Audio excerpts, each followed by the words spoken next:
Hi folks, Dr. Scott Campbell here, and here for a pocket program. I'll give a little bit of an update on COVID-19 that's not quite over yet. So we're going to start out with the words cautious optimism, which is really where we are. A lot of optimism going on. Everybody's happy, summer's here, sun's out, taking our masks off, and a lot of people feel like this virus is gone. But this virus has thrown us a lot of curveballs. And so the optimism is good, but caution is also in order because there's still a lot of disease out there and we have to be careful, especially from a medical society. So where's the optimism coming from? Across the board, cases are down, hospitalizations are down, deaths are down. 7-day average since the end of April has every week gone down, and those are really good things for a mostly vaccinated country here in the United States. So there's a lot of optimism there, but you know, overall the lowest case count since the very beginning of the pandemic, so March of 2020, this is where our numbers are at now, and we've gone down nicely. So we have a lot of reason to be optimistic. What about the global picture, though? So how much of the globe is vaccinated? The world is at 9% right now, vaccination rate. So looking at those numbers, we got a long way to go. So what happens if the country is not vaccinated? Let's take a good example of India recently. They were at 2% vaccination rate. And as you saw, the virus kind of ravished their country. And that's where the virus gets to replicate. As the virus replicates, it can mutate. It can then mutate. And if it does so, that's what we worry about. Can it evade our vaccines eventually? That's yet to be determined. But there's a significant global problem going on everywhere else, in spite of all the optimism we have here in the United States. Places like Taiwan and Japan and South Africa currently going through some significant surges. India, as you know, has been really hammered, but is better. So vaccines are good. How good are they? Better than we thought. So we came out with these trials and they report this efficacy of 94%, and those are numbers that usually you can only attain in a trial. But we found out that real-world efficacy shown in Qatar and Israel and multiple hospital studies in the United States, the real-world efficacy is actually a little bit better than the studies shown. So that's pretty good news. You know, we talk about breakthroughs. Breakthrough, is that a failure? No, people can be fully vaccinated and end up with the virus.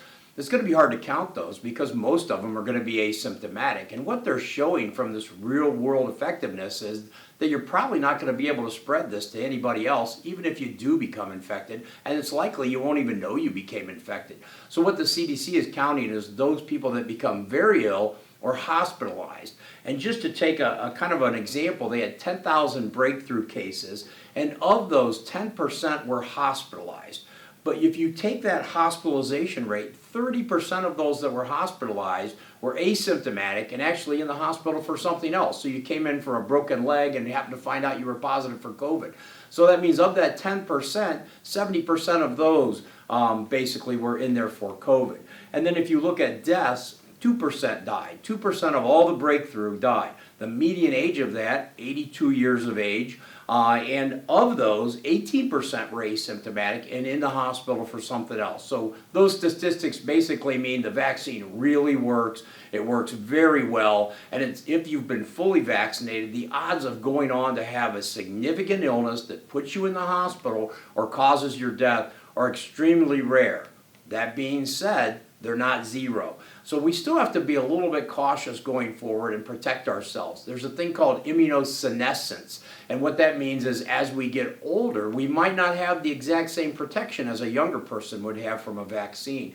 And then there's something called immunosuppression, as of course you know. So there's many diseases and medications out there where people got the vaccine, but maybe they're not quite as protected as they should be. Maybe they got 50% instead of 90%. So we have to be aware of those people in our society.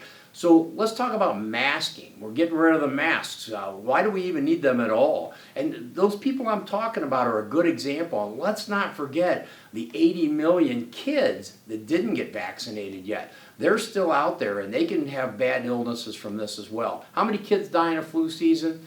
can vary. 40, probably the max was back years ago was in the 300s with H1N1, but just as recent as 2019, we had 188 kids die. So about how many kids have died from this disease? We're probably at 300, maybe the estimates are low to be 500 kids have died from COVID. So let's not forget that kids can still get this disease and kids can still die from this disease. So masking is still required. It's not over for them yet. There's still a lot of disease out there that can hit those vulnerable kids. So with that being said, 12 to 15 years of age now, the vaccine goes down. You get your kids vaccinated in their teen years. It protects them. It protects those around them. It protects grandma and grandpa, even if they've been vaccinated. So lastly, I think, the question is, are we going to get rid of this disease? Are we going to have herd immunity? I think the jury's out on that a little bit. We've stalled in our vaccination rate. We've got some states at 70%. We've got some at 50%. It's making a huge difference in the United States. There's a lot of people out there, and I'll say it this way. In the next 2 years, you're probably either going to get the virus or you're going to get vaccinated. So those are going to be your choices. This virus is not going anywhere, and it's going to continue to find people that have not yet had this disease. So your choice. So my choice is to get vaccinated. I think it makes a huge difference. We see the countries that have gotten vaccinated are doing quite well, and we'll try to get a little less cautious, and we'll get a little more optimism here in the United States. Thanks for listening.